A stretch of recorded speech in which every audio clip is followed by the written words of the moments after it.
হবিগঞ্জ জেলার বানিয়াচং নামক একটি ছোট্ট গ্রামে আফিয়াদের বসবাস। তার দাদা ছিলেন সেই অঞ্চলের এক পুরনো জমিদার বংশের উত্তরসূরি এবং একজন প্রতিষ্ঠিত ব্যবসায়ী। তাদের 4 সন্তান ছিল এবং তারা সবাই তাদের বাবা মায়ের সাথে একই বাড়িতে থাকতেন। তাদের বাড়িটি ছিল বিশাল, তাই পরিবারের সমস্ত সদস্যকে একত্রিত করলে প্রায় 18 থেকে 20 জন মানুষ সেই বাড়িতে বাস করত। তারা সবাই খুব আনন্দেই দিন কাটাতো এবং বহু বছর ধরে একসাথে বসবাস করছিল। আফিয়ার প্রপিতামহী, যার বয়স প্রায় 118 বছর হয়েছিল, তিনি প্রায়ই পরিবারের শিশু এবং অন্যান্য সদস্যদের বলতেন যে এই বাড়িটি আমাদের নয়, এটি একটি জিনের বাড়ি। তিনি বলতেন সেই জিনের পুরো পরিবার আমাদের সাথে এই বাড়ির ভেতরেই থাকে। তোমরা বিশ্বাস করো বা না করো, কিন্তু কখনো ভুল করেও তাদের কোনো ক্ষতি করো না, তাহলে তারা তোমাদের এই বাড়িতে থাকতে দেবে না। তার দাদির এই কথা কেউ বিশ্বাস করতো না। সবাই ভাবতো বয়স হয়েছে তাই তিনি এসব কথা বলেন, কিন্তু ঘটনাটি মোটেও তেমন ছিল না। বাড়ির সদস্যরা বহুবার অন্য কারো অস্তিত্ব অনুভব করেছেন। মনে হতো বাড়ির ভেতরে আরও কেউ আছে। পরিবারের বেশ কয়েকজন সদস্য 7-8 লম্বা একটি অবয়বকে বাড়ির ভেতরে ঘুরতে দেখেছে, কখনো সকাল কখনো রাতে। কিন্তু তারা সব কিছু উপেক্ষা করত, কারণ তাদের কেউই কখনো ভয় পায়নি এবং বাড়িতে কারো কোনো ক্ষতিও হয়নি। আফিয়ার দাদি যখনই এই প্রসঙ্গ তুলতেন, তখনই আফিয়ার মায়ের সাথে তার তর্ক লেগে যেত। তিনি বলতেন, মা, আপনি এসব কি বলেন? এই ছোট ছোট বাচ্চাদের আপনি জিন ভূতের গল্প শোনাচ্ছেন, এতে ওদের মাথা খারাপ হয়ে যাবে। এমন কিছু হয় না, আপনি বাচ্চাদের সাথে এসব কথা বলবেন না। পুরো পরিবার সুখে শান্তিতে থাকলেও এই বিষয়টি তাদের চিন্তিত করে রেখেছিল। আফিয়া এবং তার অন্যান্য চাচাতো বোনেরা দেখতে খুব সুন্দরী ছিল। তাদের সবারই বিয়ের বয়স হয়ে গিয়েছিল, কিন্তু কোনো এক অদ্ভুত কারণে তাদের বিয়ে হচ্ছিল না। যখনই কোনো পরিবার বা পাত্রপক্ষ তাদের দেখতে আসতো, কথা অনেক দূর এগোতো, কিন্তু শেষ মুহূর্তে এসে সব কিছু আটকে যেত এবং বিয়ের পরিকল্পনা বাতিল হয়ে যেত। এক সন্ধ্যায় বাড়িতে কেবল আফিয়া এবং তার চাচাতো বোন নিদা আর সায়মা ছিল। বাড়ির বাকি সদস্যরা এক আত্মীয়ের বাড়িতে অনুষ্ঠানে গিয়েছিল। বাড়িতে আর কেউ না থাকায় 3 বোন মিলে মেকআপ করে ছাদে ছবি তুলে সামাজিক যোগাযোগ মাধ্যমে পোস্ট করার সিদ্ধান্ত নিল। তারা ছাদে পৌঁছে একসাথে ছবি তুলছিল। কখনো আফিয়া নিদা এবং সাইমার ছবি তুলছিল, আবার কখনো নিদা তাদের দুজনের। এক পর্যায়ে সাইমা আর আফিয়া ছাদে দাঁড়িয়েছিল এবং নিদা তাদের ছবি তুলছিল। ছবি তোলার পর নিদা ভাবল সে নিজের একটা সেলফি তুলবে। সে তার ফোনের সেলফি ক্যামেরা চালু করল। সেলফি তোলার সময় ক্যামেরার স্ক্রিনে চোখ পড়তেই সে চমকে গেল। সে দেখল পেছনে সাদা আকৃতির কিছু একটা দাঁড়িয়ে আছে। সে ফোনটা কাছে এনে জুম করে দেখল আসলেই পেছনে একটা অবয়ব দাঁড়িয়ে আছে। সে আবার জুম আউট করতেই মনে হলো আকৃতিটি হঠাৎ তার ঠিক পেছনে চলে এসেছে। সে পেছনে ঘুরতেই দেখল সেখানে কেউ নেই, কিন্তু সে প্রচণ্ড ভয় পেয়ে গিয়েছিল। সে দৌড়ে তার 2 বোনের কাছে গিয়ে বলল, দেখো ওখানে কেউ আছে, আমি একটা সাদা রঙের আকৃতি দেখতে পেলাম। 2 বোনও সেদিকে তাকালো, কিন্তু কিছুই দেখতে পেল না। সাইমা বলল, এখানে তো কেউ নেই, দেখ আমি ওখানে যাচ্ছি। সাইমা সেই জায়গায় গেল, কিন্তু সেখানে কিছুই ছিল না। সে আফিয়াকে বলল, তুই আমার একটা ছবি তুল, দেখি তো কাউকে দেখা যায় কিনা। আফিয়া ছবি তুলল, কিন্তু সেই ছবিতে বা ক্যামেরায় কিছুই দেখা গেল না। নিদা কিছুটা বিভ্রান্ত হয়ে গেল। তার মাথায় তখন দাদির কথাগুলো ঘুরপাক খাচ্ছিল। আজ সে যা দেখেছে তা যেন সব কিছুর সাথে মিলে যাচ্ছিল। এরপর সে এই বিষয়ে আর বেশি কিছু ভাবেনি বা কারোর সাথে আলোচনাও করেনি, কিন্তু সেই মুহূর্ত থেকে নিদা তার সাথে অন্য কারো উপস্থিতি অনুভব করতে শুরু করলো।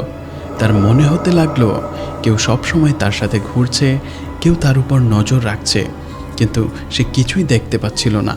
সে খুব সতর্ক এবং ভীতু হয়ে উঠল, কিন্তু কেন জানি না সে এই বিষয়ে বাড়ির কারোর সাথে কথা বলল না। 4-5 দিন কেটে গেল।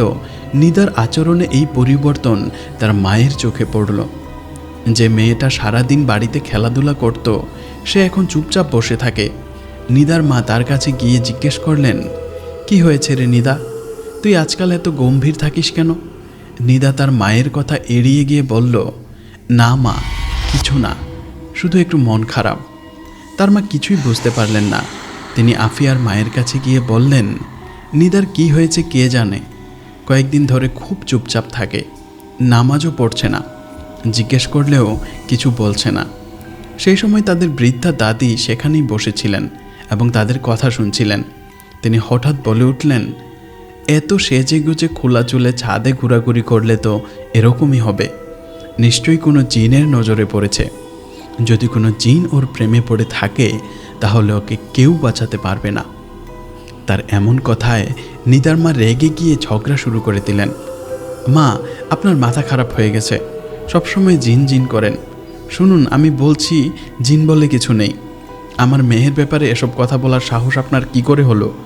আপনি বাড়ির বড়, তাই আপনাকে সম্মান করি, কিন্তু আমার মেয়ে সম্পর্কে কোনো আজে বাজে কথা আপনি বলবেন না।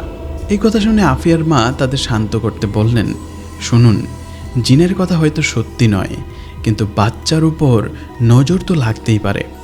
এক কাজ করি, কালই মৌলভী সাহেবকে ডেকে আনি, তিনি এসে বাড়ির সব বাচ্চাদের উপর নজর ঝাড়িয়ে দেবেন। নিদার মা এই প্রস্তাবে রাজি হয়ে গেলেন, কিন্তু তারা যখন কথা বলছিল সম্ভবত সেখানে তৃতীয় কেউ উপস্থিত ছিল যে এই ব্যাপারটা মোটেও পছন্দ করেনি। নিদার মা সেখান থেকে উঠে কাজে গিয়েছিলেন এবং বাথরুমে যাওয়ার সময় পা পিছলে পড়ে যান। এতে তার পায়ের হাড় ভেঙে যায়। বাড়ির সবাই তাকে হাসপাতালে নিয়ে গেল। জানা গেল তার হাড় পুরোপুরি ভেঙে গেছে। শুধু পড়ে যাওয়ার কারণে তার হাড় 3-4 জায়গায় ভেঙে গিয়েছিল, পায়ে প্লাস্টার করতে হয়েছিল। এই ঘটনার কারণে মৌলভী সাহেবের কাছে যাওয়ার পরিকল্পনা বাতিল হয়ে গেল। সম্ভবত সত্যিই সেখানে কেউ ছিল যে চাইছিল না তাদের বাড়িতে কোনো মৌলভী আসুক। বাকিরা সবাই এটাকে একটা কাকতালীয় ঘটনা মনে করলেও তাদের দাদি নিদার মাকে বললেন, তোমাদের কি মনে হয় সে তোমাদের এত সহজে মৌলভীর কাছে যেতে দেবে? আমি আবার বলছি, সাবধান হও। এই বলে তিনি সেখান থেকে চলে গেলেন। কিছুক্ষণ পর আফিয়ার মা তাকে খাবার দিয়েই বললেন, যাও দাদিকে খাবারটা দিয়ে আসো। দাদির ঘরে গিয়ে আফিয়া দেখল তিনি পালঙ্কে শুয়ে আছেন, তার মুখ দেয়ালের দিকে ঘোরানো ছিল। আফিয়া 2-3 বার দাদিকে ডাকল, কিন্তু কোনো সাড়া পেল না। তার মনে হলো দাদি হয়তো ঘুমাচ্ছেন। তার মুখ থেকে চিৎকার বেরিয়ে এলো। সে এত জোরে চিৎকার করলো যে পুরো বাড়ির লোক সেখানে ছুটে এলো এবং দেখল যে দাদির শরীরের অর্ধেক অংশ অবশ হয়ে গেছে। তিনি নাড়াচাড়া করার চেষ্টা করছিলেন, তার চোখ নড়ছিল, কিন্তু তিনি কথা বলতে পারছিলেন না। এই অবস্থা দেখে আফিয়ার মুখ দিয়েও চিৎকার বেরিয়ে এলো। এবার নিদার মায়ের কাছে তার দাদির কথাগুলি সত্যি বলে মনে হতে শুরু করলো। 2 দিনের মধ্যে পরপর 2টি এমন ঘটনায় তিনি ভয় পেয়ে গেলেন। তিনি তার স্বামীকে বললেন, শোনো, আমার মনে হয় মা ঠিকই বলেন, এই বাড়িতে জিন থাকতে পারে, আমাদের মৌলভী সাহেবকে ডেকে আনা উচিত। তাদের বাবা এসব বিশ্বাস করতেন না। তিনি রেগে গিয়ে বললেন, তোমার মাথা খারাপ হয়ে গেছে, মার বয়স হয়েছে, আর আমি তো কখনো এই বাড়িতে কোনো জিন দেখিনি। তুমি আর ওই বুড়ি আম্মা মিলেই সবসময় জিনের গল্প করো। এই বলে তিনি সেখান থেকে চলে গেলেন। এদিকে নিদার মায়ের পায়ে ফ্র্যাকচার এবং দাদির প্যারালাইসিসের কারণে সবার মনোযোগ নিদার থেকে সরে গিয়েছিল। সে এখন প্রায় কথা বলা বন্ধ করে দিয়েছে এবং নিজের ঘরেই বসে থাকে। এক রাতে আফিয়া পানি খেতে রান্না করে গিয়েছিল। তখন সে বাথরুমের দিক থেকে পানি পড়ার শব্দ পেল। তাদের বাথরুমের বাইরের অংশটা জানালা দিয়ে পরিষ্কার দেখা যেত। পানি খেয়ে সে জানালার কাছে গিয়ে দেখল কে ওখানে। সে দেখল বাথরুমের বাইরে যে নল লাগানো আছে তার পাশে প্রায় 8 ফুট লম্বা একজন মানুষ সাদা কাপড় পরে বসে হাত পা ধুচ্ছে। এই দৃশ্য দেখে ভয়ে তার গলা শুকিয়ে গেল এবং সে সেখানেই অজ্ঞান হয়ে পড়ে গেল। সারা রাত সে ওখানেই পড়েছিল। সকালে বাড়ির লোকেরা উঠে রান্নাঘরে আফিয়াকে অজ্ঞান অবস্থায় দেখতে পেয়ে তাকে তুলে নিয়ে গেল। জ্ঞান ফেরার পর সে গত রাতের ঘটনা সবাইকে জানালো। সে বলল সে ভয় পায়নি, কিন্তু যা দেখেছিল তা ছিল অপ্রত্যাশিত, আর সেই আতঙ্কে সে অজ্ঞান হয়ে গিয়েছিল। এই ঘটনার পর পরিবারটি কিছুটা নিশ্চিন্ত হয়ে পড়ল। এই ঘটনার পর পরিবারটি কিছুটা চিন্তিত হয়ে পড়ল এবং বাড়িতে এই বিষয়ে আলোচনা শুরু হলো যে সত্যিই কি তাদের বাড়িতে জিনের একটি পরিবার বাস করে। বাড়িতে আলোচনা পরামর্শের পর এখন সবাই সতর্ক থাকার সিদ্ধান্ত নিল। আফিয়া সবচেয়ে বেশি নজর রাখতে শুরু করলো। একদিন রাত 11:30টার দিকে যখন সে তার দাদির পায়ে তেল মালিশ করছিল, তখন হঠাৎ সে একটি অদ্ভুত সুগন্ধ পেল। কোনো পুরুষ সেই সুগন্ধি ব্যবহার করেছে। সে মালিশ করা বন্ধ করে উঠে সেই সুগন্ধের উৎস খুঁজতে লাগলো। তার মনে হয়েছিল হয়তো তার বাবা বা চাচা কেউ সুগন্ধি ব্যবহার করেছে। সে প্রত্যেকের ঘরে গিয়ে দেখল, কিন্তু এমন সুগন্ধ কোনো ঘর থেকে আসছিল না। সে আবার তার দাদির ঘরের কাছে ফিরে এসে দেখল সুগন্ধটা সিঁড়ির দিক থেকে আসছে। সে সুগন্ধ অনুসরণ করতে করতে ছাদে পৌঁছে গেল। তাদের ছাদের উপর একটি কাঁচা ঘর ছিল, যার ইটের দেয়াল এবং উপরে টিনের ছাউনি ছিল। ঘরের দেয়ালে একটা ছোট জানালা ছিল আলো বাতাসের জন্য। সে সুগন্ধ অনুসরণ করতে করতে সেই ঘরের কাছে পৌঁছে গেল এবং সেই ছোট জানালা দিয়ে ভেতরে তাকালো। সে দেখল নিদা কারোর সাথে কথা বলছে। তার মনে হলো নিদা হয়তো তার কোনো প্রেমিকের সাথে কথা বলছে। সে চুপচাপ ফিরে এসে সিঁড়ি দিয়ে নামতে যেতেই তার পা পিছলে গেল। সে দেখল তার সামনে নিদা দাঁড়িয়ে আছে এবং তাকে দেখে এক ভিন্নভাবে হাসছিল। তাকে দেখে নিদা বলল, এত কথা বলিস, চুপ হয়ে যা। তার শ্বাসও যেন বন্ধ হয়ে আসছিল। সে নিদাকে পাশ কাটিয়ে দৌড়ে সোজা তার মায়ের কাছে পৌঁছালো। তার মায়ের কাছে পৌঁছে সে বলল, আম্মু, আমি ছাদে গিয়েছিলাম। নিদা ওখানে কোনো ছেলের সাথে কথা বলছে, আর আমি নিচে নামার আগেই নিদা নিচে এসে দাঁড়িয়েছিল। আম্মু, কিছু তো খুব বড় একটা গড়বড় হয়েছে। তাদের বাবা সেখানেই ছিলেন। তিনি বললেন, এখন তো অনেক রাত হয়েছে, তুমি শুয়ে পড়ো, সকালে আমি ভাই সাহেবের সাথে কথা বলবো। এটুকু বলার পর আফিয়ার বাবা সেখান থেকে চলে গেলেন। তার মা দোয়া পড়ে তার কানে ফুঁ দিলেন যাতে সে শান্ত হয়। এরপর আফিয়া ঘুমিয়ে পড়ল। পরের দিন পুরো পরিবার একত্রিত হয়ে এ বিষয়ে আলোচনা করল। নিদাকে ডেকে জিজ্ঞেস করা হলো সে কোনো ছেলের সাথে কথা বলছে কিনা। তখন সে বলল, আমি তো কোনো ছেলের সাথে কথা বলছিলাম না। আমার তো কিছুই মনে নেই। আমার শুধু মনে আছে যে আমি সন্ধ্যায় ঘুমিয়ে পড়েছিলাম। তারপর থেকে আমার শরীরে অনেক ক্লান্তি আর ব্যথা। শুধু আমার চারপাশে একটা মিষ্টি সুগন্ধ সবসময় থাকে। এখন নিদার বাবা এবং আফিয়ার বাবার কাছে সমস্ত ঘটনা শুনে বিষয়টি গুরুতর বলে মনে হলো। তারা সিদ্ধান্ত নিলেন যে তারা কোনো ভালো মৌলভী সাহেবের সাথে দেখা করবেন এবং তাকে বাড়িতে নিয়ে আসবেন। তারা স্থানীয় মসজিদের ইমাম, যিনি এই বিষয়ে অভিজ্ঞ ছিলেন, তার কাছে পৌঁছালেন এবং তাকে সব খুলে বলে বাড়িতে নিয়ে আসলেন। মৌলভী সাহেব বাড়িতে প্রবেশ করার সময় এক মুহূর্তের জন্য দরজায় দাঁড়ালেন এবং চারপাশে তাকালেন। ভেতরে গিয়ে তিনি নিদার মায়ের কাছে সমস্ত ঘটনা জানতে চাইলেন। সব শুনে তিনি বললেন, এই বাড়িতে সবচেয়ে বয়স্ক ব্যক্তিকে, আমাকে তার সাথে কথা বলতে হবে। তাই সবাই তাকে দাদির কাছে নিয়ে গেল, যিনি বিছানায় শুয়েছিলেন এবং ঠিকভাবে কথাও বলতে পারছিলেন না। মৌলভী সাহেব তার সাথে কথা বলার চেষ্টা করলেন, কিন্তু তিনি কোনো উত্তর দিতে পারলেন না। এরপর মৌলভী সাহেব চোখ বন্ধ করে একটি দোয়া পড়লেন, দাদির কানে ফুঁ দিলেন এবং তাকে কিছু পানি পান করালেন যাতে তিনি কিছুটা আরাম পান। কিছুক্ষণ পর দাদি একটু একটু করে কথা বলতে শুরু করলেন।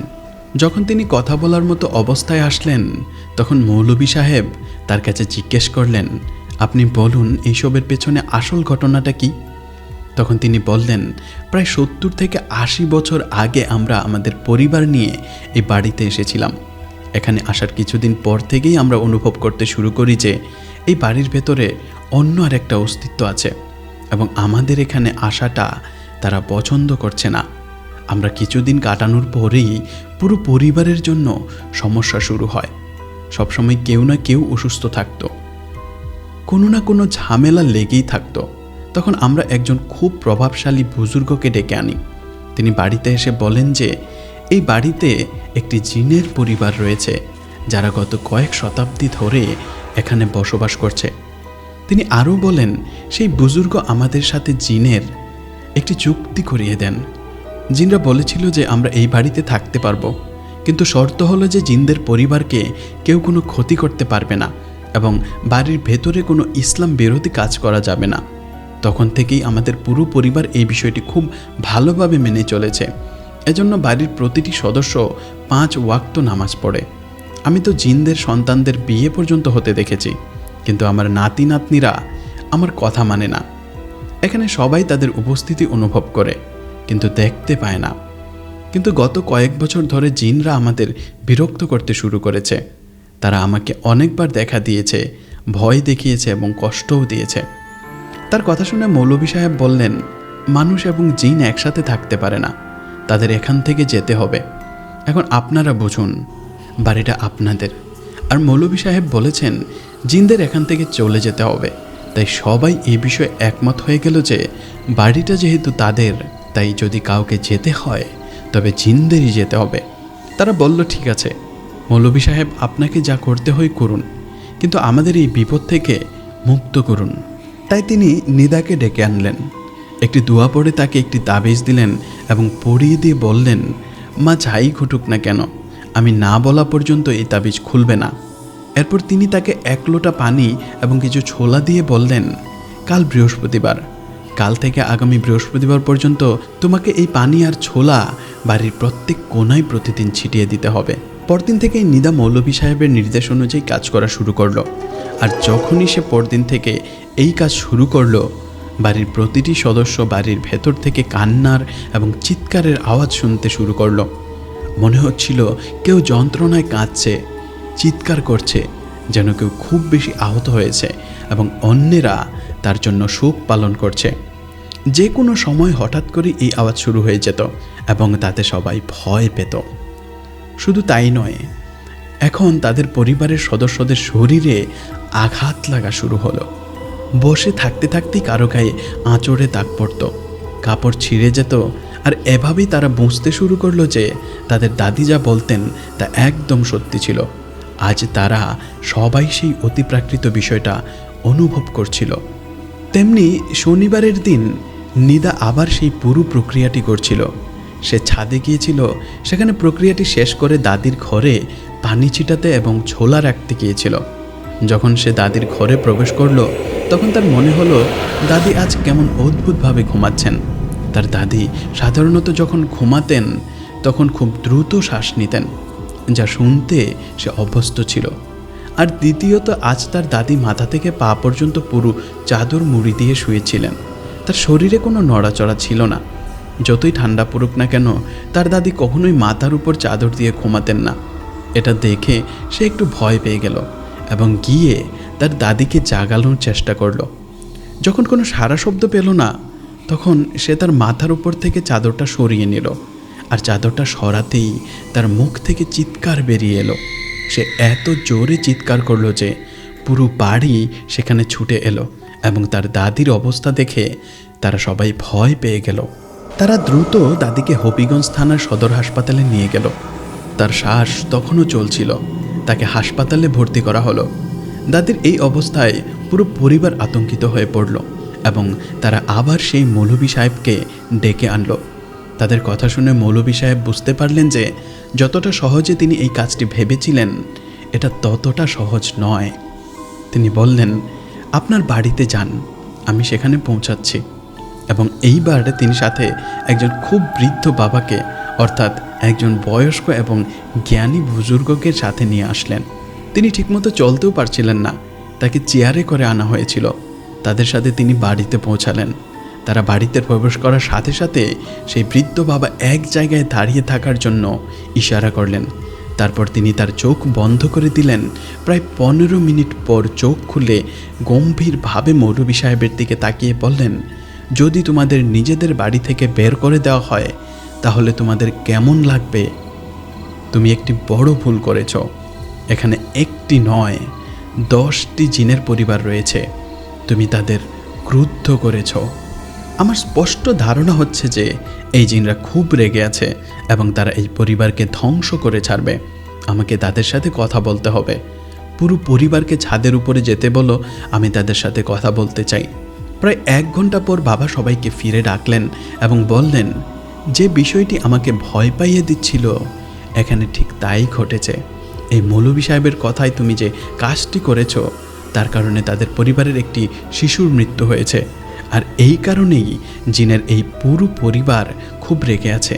সেই শিশুর মৃত্যুর কারণে সবাই খুব দুঃখিত এবং শোক পালন করছিল, তাই তোমাদের বাড়ির ভেতর কান্নার আওয়াজ আসছিল। কিন্তু আমি এই পরিবারের সবচেয়ে বড় জিনের সাথে কথা বলেছি।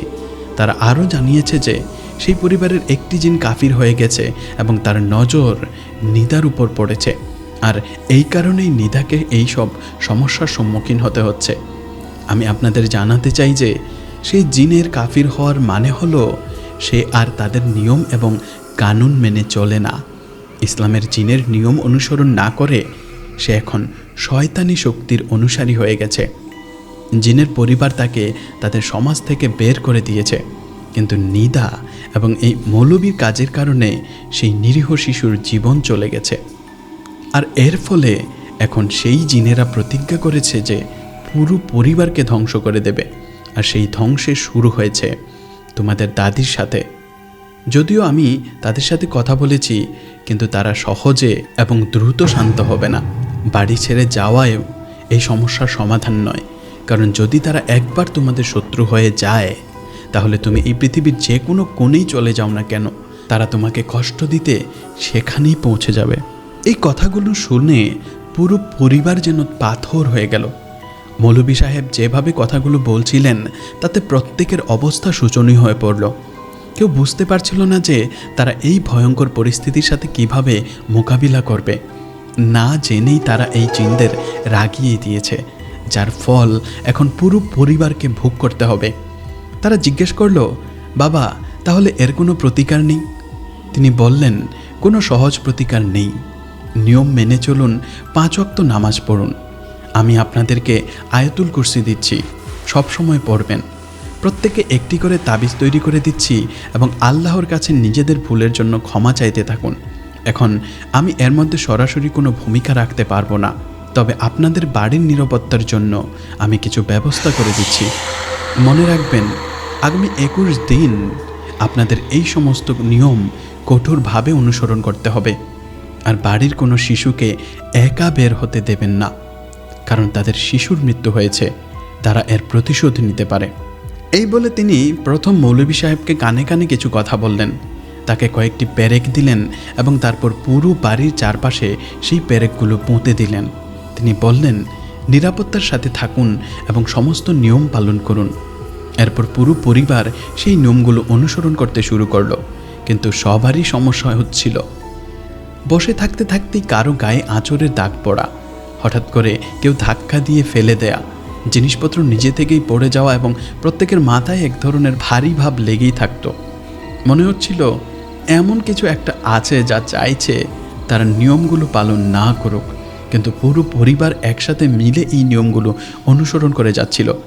কিন্তু একদিন মনে হলো এই সমস্ত নিয়ম ভেঙে গেল। হাসপাতাল থেকে খবর এলো যে দাদির মৃত্যু হয়েছে। তার মৃতদেহ বাড়িতে আনা হলো। আর এটা স্বাভাবিক ছিল যে এখন সমস্ত নিয়ম ভেঙে যাবে। সুকার্ত পরিবারে কেউই সেই নিয়মগুলো আর অনুসরণ করতে পারল না। সব কিছু ভুলে তারা দাদির জন্য শোক পালন করলো এবং তার দাফনের ব্যবস্থা করলো। দাফন শেষে যখন পুরো পরিবার আবার বাড়িতে ফিরে এলো, তখন তারা দেখল যে বাড়ির পরিবেশ সম্পূর্ণ পরিবর্তিত হয়ে গেছে। এতদিন ধরে বাড়ির ভেতরে যে ভয়ার্ত আর নেতিবাচক পরিবেশ ছিল, তা এখন আর নেই।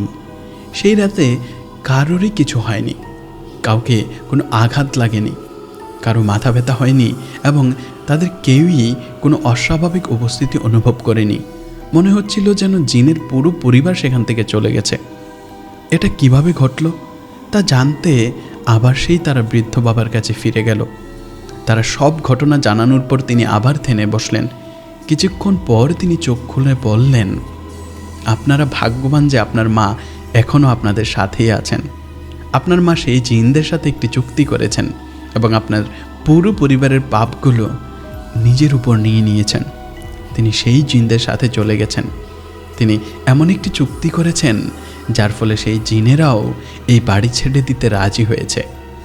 এটা কিভাবে ঘটেছে তা আল্লাহই ভালো জানেন, কিন্তু সম্ভবত এত বছর তাদের সাথে বসবাস করার সুবিধার্থে জিনগুলো তার কথা মেনে নিয়েছে এবং সব কিছু ভুলে তাকে তাদের সাথে নিয়ে চলে গেছে। সাথে তিনি আরও বলেন, যাও, এখন এই বাড়ি তোমাদের, এখানে থাকতে তোমাদের আর কোনো সমস্যা হবে না, কিন্তু জেনে রাখো এখনও তোমাদের সমস্ত নিয়ম পালন করে চলতে হবে। তোমার মায়ের আত্মত্যাগকে বৃথা যেতে দিও না। তার কথা শুনে দুই ভাইয়ের চোখে অশ্রু এসে গেল। যে মাকে তারা বৃদ্ধ হয়ে যাওয়ার কারণে তেমন গুরুত্ব দিতেন না, যার সাথে তারা বেশি কথাও বলতেন না, সেই মাই তাদের পুরো পরিবারকে বাঁচানোর জন্য নিজের জীবন উৎসর্গ করেছেন। বাড়িতে ফিরে এসে তারা সবাইকে বিষয়টি জানালো। সকলেই খুব দুঃখিত হলো এবং এখন সবাই সেই বৃদ্ধা দাদিকে মনে করতে লাগলো, যে দাদিকে অনেকেই ঠিকমতো খোঁজও নিত না। আজ সবাই মনে মনে তাকে স্মরণ করে ধন্যবাদ জানাচ্ছে যে তিনি তাদের পরিবারকে বাঁচানোর জন্য নিজের জীবন উৎসর্গ করেছেন। আশ্চর্যজনকভাবে পরের দিন যখন সবাই ঘুম থেকে উঠল, তখন প্রত্যেকেই জানালো যে তারা তাদের সেই বৃদ্ধা দাদিকে স্বপ্নে দেখেছে, যেখানে তিনি খুব শান্তিতে হাসছিলেন। সেদিন থেকে আজ পর্যন্ত তাদের পরিবারে আর কখনো কোনো সমস্যা হয়নি। পুরো পরিবার এখনও সেই একই বাড়িতে বসবাস করছে। নিদারও বিয়ে হয়ে গেছে এবং এখন তাদের বাড়ির মেয়েদের বিয়ে হতে শুরু করেছে। সম্ভবত সেই জিনদের কারণে অথবা সেই এক কাফির জিনের কারণে তাদের বাড়ির মেয়েদের বিয়ে হতে পারছিল না। এভাবে এই বাড়ির সবচেয়ে বয়স্ক মহিলা তার পুরো পরিবারকে বাঁচানোর জন্য নিজের জীবন উৎসর্গ করেছিলেন, কারণ তিনি জানতেন যে যদি তিনি এই চুক্তি না করেন তাহলে তার পুরো পরিবারকে এই জিনরা শেষ করে দিতে পারে। আর তিনি তো তার পুরো জীবন পার করে এসেছেন, তাই পরিবারের জন্য তিনি এই আত্মত্যাগ করতে পারতেন। অনেক সময় বাড়ির বড় বুড়োরা, যাদের আমরা অবহেলা করি, যাদেরকে আমাদের উপর বোঝা বলে মনে হয়, তারা এখনও তাদের পরিবারের প্রতি ঠিক ততটাই ভালোবাসা অনুভব করেন যতটা তারা আগে করতেন। আর এই ঘটনাই সেই বিষয়ের প্রমাণ। তাহলে এটাই ছিল আমাদের আজকের গল্প। আপনাদের গল্পটি কেমন লাগলো এবং একই সাথে আপনার মতামত জানাতে ভুলবেন না। মানুষ এবং জিন কি একসাথে একই বাড়িতে থাকতে পারে? আপনার মতামত আমাদের অবশ্যই জানান।